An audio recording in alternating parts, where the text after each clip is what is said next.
Hello, everyone. This is Jill Aitoro, Cyber Risk Alliance and SC Media, and I am very excited to be joined today by Derek Manky. He is Chief Security Strategist and Vice President of Global Threat Intelligence for Fortinet's FortiGuard Labs. Derek, thanks so much for joining us today. It's a pleasure to be here, Jill. Thanks for having me. Sure. So you all have just released Fortinet's FortiGuard Labs Global Threat Landscape Report. I know it just came out. It's the first of the year, which is exciting. So we're going to dig into that, but first kind of give us the overview of what this report covered. Sure. Yeah, this is exciting. This is when we obviously we're looking at our threat intelligence any given second. But what this is a snapshot of the whole first half of 2022, looking at the entire attack surface. So we're looking at exploits and vulnerabilities. We're looking at malware. We're looking at botnets. So everything that is cybercrime and even targeted attack related. And, what we found in the first half of this year was a couple of things. One, ransomware continues. No surprise here, but ransomware continues to be a problem. We saw an unprecedented surge a year and a half ago, about 1,000% increase in ransomware, and it's literally been this high watermark, this relentless wave that keeps on happening. That held true. So it's a continued surge of ransomware, but we're actually seeing more variants. We can talk about that. But so what we see that's high volume of ransomware, we're actually seeing different types of ransomware coming out, and there's obviously drivers behind this. We're also on the other side, we're seeing more sophistication in targeted attacks. This was largely attributed to Russia, Ukraine. But what we found is, hey, this isn't just about Russia, Ukraine. We're seeing this destructive technology also hit other regions now, and we're seeing pings and telemetry on that. Operational technology operational technology and vulnerabilities is the top in terms of crosshairs for cyber criminals. There's a lot of attacks, a lot of adversity stuff happening in the OT space. Work from anywhere environment as well. We saw a lot of attacks on favored vehicles to deliver malware, from emails and attachments to HTML and JavaScript being highly used. And finally, Log4j. This is something we didn't want to continue banging on this drum, but it's still a very real thing, right? It's actually the #1 detection that we saw. It particularly hit healthcare, the healthcare sector hard, and it was front and center on our radar. So we had to mention it in the report. Yeah. I mean, that's going to, as we heard, that's something that's going to be sticking with us long term, no doubt. I'd love to dig a little bit into the ransomware side. So talk to me a little bit about that, about what we're seeing that's different. We've been talking about the ransomware threat for the last couple of years. Critical infrastructure, healthcare, you mentioned, has obviously been hard with that. But what in this first half of the year was a little different than what you might have seen before? Yeah, so we've talked in the past about, or I've talked about the notion of APC, which is advanced persistent cybercrime, and it's this convergence of worlds between the cyber criminal world, like high volume attacks, to more targeted methodical attacks, right? So looking at doing more reconnaissance, weaponization, creating new tools in their toolkits to be able to make the ransomware more effective. And with that comes the RAS model, the ransom as a service. And that is actually a direct correlation and driver between what we're seeing. Because what we saw was we saw the amount of variants of ransomware double in the first half, literally double, right? In terms of the amount of different types of ransomware that we're seeing. That's a big deal, right? Because we saw, so first of all, we have this continued wave. So the volume remains high, but now it's not, it's one thing if it's all Revel or one ransomware, group operator that we're seeing all that volume attributed to, but we're getting much more spread now because we're seeing much more variance in the ransomware. And that means that each player behind this ransomware has their own methodology to try to penetrate system, their own social engineering techniques, their own exploits reason behind that. So it becomes more sophisticated, more complex. What's driving the variance is particularly the RAS model. What I say that is because there's more affiliates signing up to distribute this. They get commission cuts off of it. When they sign up to these programs, they literally get a builder kit where they can actually create a new variant of ransomware. They get an identifier, their own identifier assigned to that. so they can go and do their effective dirty work, right? And that's that's one of the key drivers why we're seeing more variance. The other, and we can talk about this as well, is there's more focus on evasion techniques, right? Yeah. The bad people know about us, and they're trying to evade as much as they can. How do they do that? More variance, right? They're obfuscating their code, shuffling it more as well. Yeah, that's interesting. And you said the word I was going to ask on whether they are growing more sophisticated in their tactics, because I think we used to talk that it was just kind of hit as wide of a potential victim group as possible, but the targeting brings more sophisticated tactics. So that's really interesting. Yeah. So when something else you mentioned that I want to dig into is a little bit of what you saw, almost, I guess you could call it as a trickle down impact from Ukraine. And what's going on there. Tell me a bit about that. That's been something I've been fascinated in. And I know in terms of the real world lessons that come out of what's happening out there.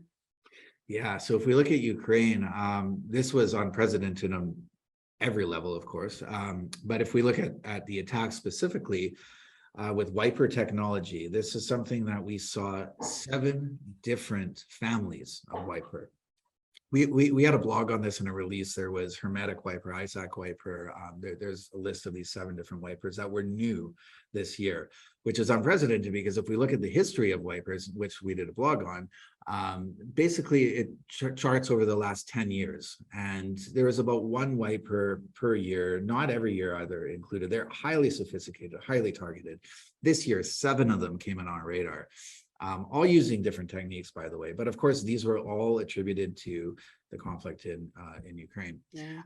But what we saw, what's concerning about this is, of course, we track this, and looking at our telemetry, when we monitor that attack surface at FortiGuard Labs, we actually saw detections outside of the Ukraine. And we highlight this in the report.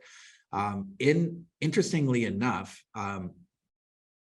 limited to EMEA, but in various regions. There's about 6 or 7 regions in EMEA that we highlighted. So again, the takeaway from this is, wait a minute, this is not just about Russia and Ukraine. When technology like this is effectively weaponized, it can be used anywhere. And we're actually starting to see that trickle down, like you said, right? It's less that capability, could it infiltrate even the United States? It's more in whether or not people choose to go in that direction, probably. Yeah. And the concerning thing, of course, about Wipers is now we're talking about destructive malware, right? And this goes back to that APC, advanced persistent cybercrime messaging I was talking about. Good news, bad news, right? The good news is we haven't seen this happen yet, but the bad news, as we're talking about in our predictions, is that I really believe this is coming, right? Where that technology is going to be effectively married with cybercrime, right? Used for ransom attacks, as that proverbial rattling the saber to be able to exfiltrate more funds from victims and targets. It's funny you mentioned there seems to be a blurring of the line too in terms of cybercrime versus cyber espionage more and more over the last few years. And I do feel like, with everything going on geopolitically, that tends to happen. But does it matter? When you look at some of the data, like, what should the message be there? It used to be cyber espionage, and those efforts and the geopolitical tactics were very targeted to serve certain groups, whether it be government, whether it be others. Is it now kind of everybody's problem? Yeah, absolutely. It's that classic Venn diagram, right? When you have more of this convergence happening, it has a bigger impact audience, right? As well as the attack surface growing, it's all connected that way. So, absolutely, it is, especially in large enterprise and healthcare, OT, like these, because these attacks are ultimately monetized, right? When it comes down to this, the espionage is directly linked to extortion and double extortion. Right. As well. So it's all part of that convergence. So as you look with the report in terms of data about the vulnerability trends and so forth, what are you seeing in terms of prioritization for patching? Because this is something that at the most basic level is critical to a lot of what we're talking about here. You mentioned healthcare. This has always been a big problem in healthcare. Or did the data show anything in that regard? Yeah, definitely. So if we look at patching specifically, this is a A broken record, I like to say, right? We talk Yeah. about it all the time. It's part of almost every conversation we have about patching. And you're right, it is that should be absolutely basic. But the reality is it's a very fragmented space. There's a lot of legacy machines that are on these networks, on critical infrastructure or OT networks. That's just a reality of deployment of software and systems. And what we saw was interesting. We correlated a new data set this time in our report. And so we looked at first an assessment of unpatched vulnerabilities. What do we see out there that actually is just not patched, right? What's the popularity or the prevalence of that? And then we correlated the attacks or okay, it's one thing to be unpatched, but are attackers actually trying to attack those, right? Because it's one thing to have an unpatched vulnerability, but it's never attacked, versus having an unpatched vulnerability that's under attack from 10, 20 different cyber criminal organizations. So that's what we show in the report is an actual correlation to that. And the results are there's a lesson to be taken from here, right? Because we call this the danger zone, right? And looking at this danger zone map, we are seeing, yes, some to be expected, some fresh, CVE 2022, some new vulnerabilities. But unfortunately, what we confirmed in the report is we're seeing a lot of vulnerabilities that are unpatched and under attack from dating all the way back to 2014.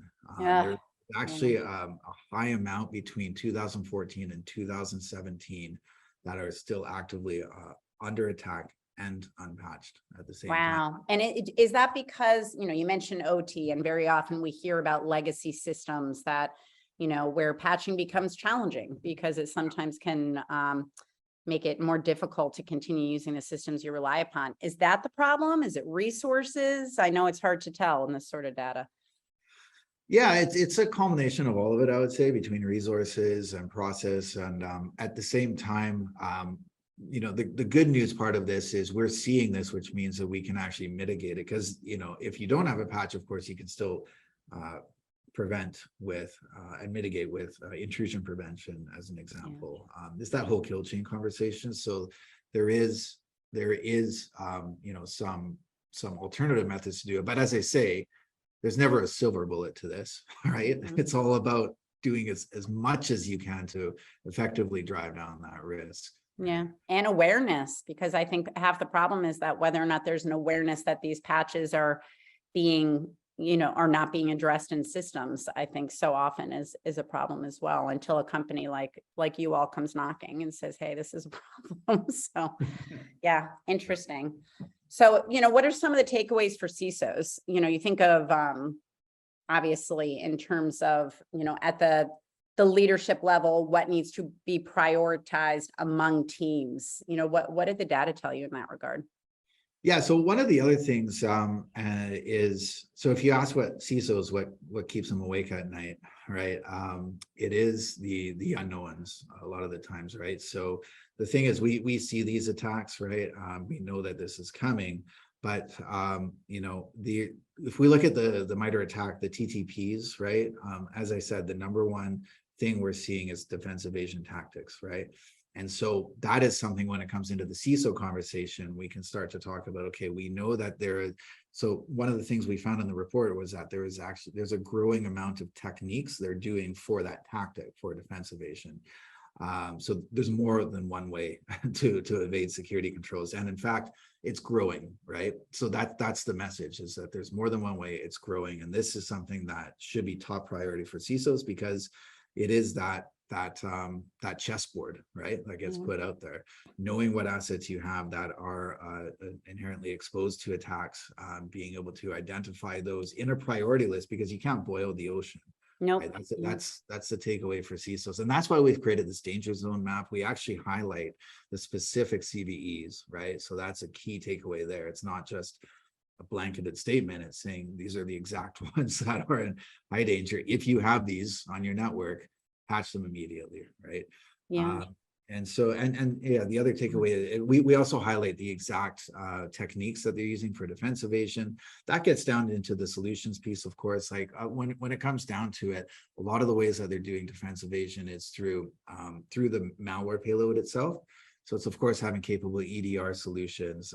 Zero trust is a big conversation we have with CISOs all the time, right? There's different implementations of that, like ZTNA, of course, and things like that. But the story is being able to, the takeaway is being able to detect these early on and mitigate that risk is becoming more important, because if we don't do that, especially with wiper malware now, it's too late by the time, because we're also seeing wiper malware that's starting to go after firmware, which is a whole nother conversation, effectively bricking devices. So what that means is the risk is getting higher, and the game is shifting more to the left, meaning earlier on in terms of detection and mitigation. So of course, to do that, you can't go and hire 200 headcount. It's not feasible. So automation, orchestration, leveraging AI and machine learning is also a integral. It's becoming it is a necessity nowadays. Yeah, absolutely.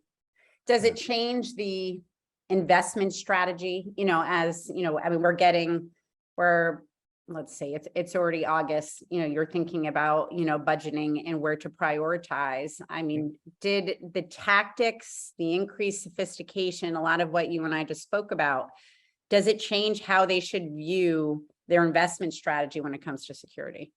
I would say so, yes, for the reason that the strategy of attackers is shifting. So your strategy for defense and investment also needs to shift. We're not saying, I'm not saying stop investing in next generation firewalls and all that, because that's an absolute fundamental that you need. But the challenge is, how do you detect those unknowns? How do you detect the attacks more on the reconnaissance phase, on the weaponization? And that's where we're seeing more of an interest now in EASM, external attack surface management, right? Looking for the reconnaissance piece, how you can get early indicators for that. Also breach and attack simulation, all of those things, right? There's a lot more. Deception solutions is another one, right? Being able to put honeypots on the network and trap them before it becomes a problem. Right. All of those, right, should be included in a modern investment strategy. Yeah, it's interesting because it brings in, different investments, potentially different skill sets, I would imagine, internally and externally, that they really kind of need to focus on. Yeah, and it also takes the burden off of the OpEx as well, with the headcount and the skills shortage that we have out there in the industry. It just it scales better, quite frankly. Yeah, absolutely. All right, we are about out of time. I'm going to give you an opportunity for a closing remark. We talked about some of the key findings from the data. Was there anything else we missed where you were like, wow, this is not something I expected to see? So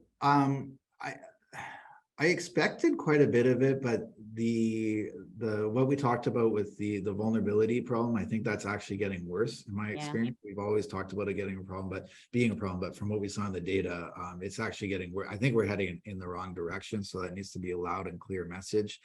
On one hand, my other comment would be that the good news is it's not too late, right? Yeah.